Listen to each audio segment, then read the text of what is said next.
ఫిబ్రవరి 15 మహాశివరాత్రి. ఈ ఒక్క రాత్రి జాగరణ చేస్తే జీవితం ఎందుకు మారుతుందో తెలుసా? లోకమంతా వెలుగును ఆరాధిస్తే సనాతన ధర్మం మాత్రం రాత్రిని ఎందుకు పండుగగా జరుపుకుంటుంది?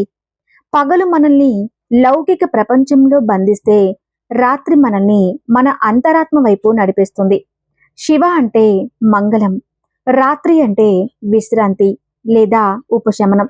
అంటే మనలోని అశాంతిని, అజ్ఞానాన్ని సమూలంగా తుడిచివేసి పరమాత్మ స్థితిలో విశ్రమించే అత్యంత రహస్యమైన సమయమే ఈ మహాశివరాత్రి.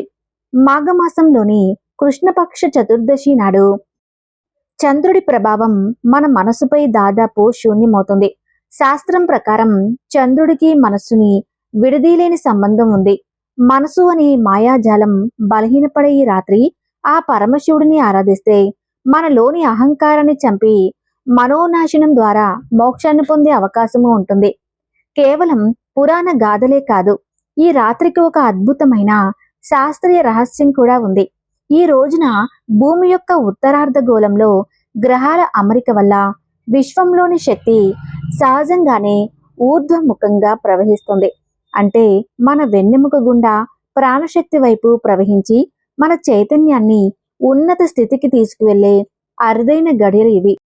అసలు ఈ రాత్రి శివయ్య లింగోద్భవం వెనుక ఉన్న నిగూఢ అర్థం ఏమిటి? హాలాహలాన్ని మింగిన నీలాకంఠుడు మనకి ఇచ్చే సందేశం ఏమిటి? శివోహం అనే స్థితిని ఎలా అందుకోవాలి? ఈ ఆధ్యాత్మిక రహస్యాలన్నిటినీ ఇప్పుడు మనం ఈ వీడియోలో అత్యంత లోతుగా తెలుసుకుందాం. ముందుగా అందరూ ఈ వీడియోకి ఒక లైక్ చేసి ఓం నమఃశివాయ అని కామెంట్ చేయండి.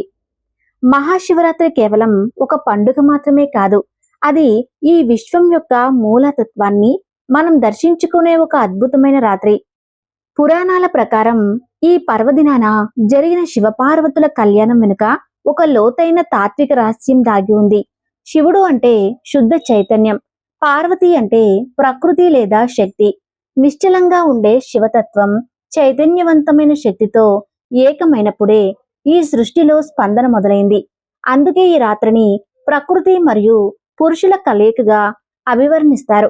మనం ఈ రాత్రి చేసే ధ్యానం మన లోపల ఉన్న శారీరక శక్తిని మన అంతరాత్మతో అనుసంధానించడానికి ఒక గొప్ప అవకాశం కల్పిస్తుంది.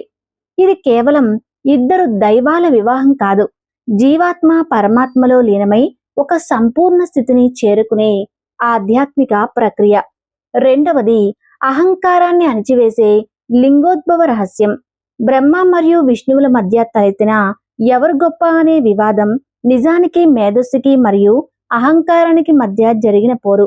దీనిని శాంతింప చేయడానికి శివుడు అనంతమైన జ్యోతిర్లింగంగా ఆవిర్భవించాడు. ఆ అగ్నిస్తంభం యొక్క మొదలును చివరను కనుగొనలేక వారు విఫలమవ్వటం అంటే దైవాన్ని లేదా సత్యాన్ని కేవలం మేధస్సుతో లేదా అహంకారంతో కొలలేమని అర్థం.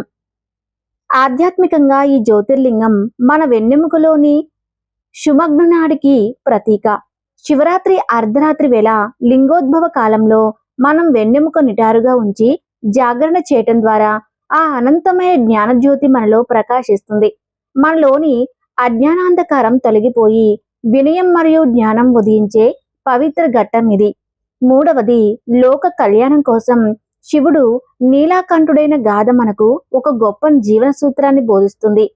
క్షీరసాగర మదనంలో అమృతం కంటే ముందు పుట్టిన హాలాహలం లోకాలను దహించి వేస్తుంటే పరమశివుడు ఆ విషయాన్ని స్వీకరించి తన కంఠంలోనే బంధించాడు. ఇక్కడ సముద్ర మదనం అంటే మన నిత్య జీవితంలో ఎదురయ్యే అనుభవాల మదనం. మనం జీవితాన్ని మదించినప్పుడు విజయం అనే అమృతం కంటే ముందుగా కష్టాలు, అవమానాలు, ఈర్ష్య అనే విషయం బయటకు వస్తుంది. శివుడు ఆ విషయాన్ని మింగలేదు. అలా చేస్తే లోపల ఉన్న ఆత్మ దెబ్బతింటుంది, బయటకు కక్కలేదు. అలా చేస్తే లోకం దెబ్బతింటుంది. అంటే మనపై వచ్చే నిందలను లేదా మనలోని చెడు ఆలోచనలను మనం ఇతరులపైకి కక్కకూడదు. అలాగని మనసులోకి తీసుకుని కుమిలిపోకూడదు. వాటిని మన నిగ్రహంతో కంఠంలోని నిలిపివేసి ప్రశాంతంగా ఉండాలి. ఈ శివరాత్రి నాడు మనం చేసే ఉపవాసం మనకు అటువంటి నిగ్రహణ శక్తిని, సహనాన్ని ప్రసాదిస్తుంది. ఈ 3 గాథలు మనకు సమతుల్యతను, వినయాన్ని మరియు నిగ్రహాన్ని నేర్పిస్తాయి.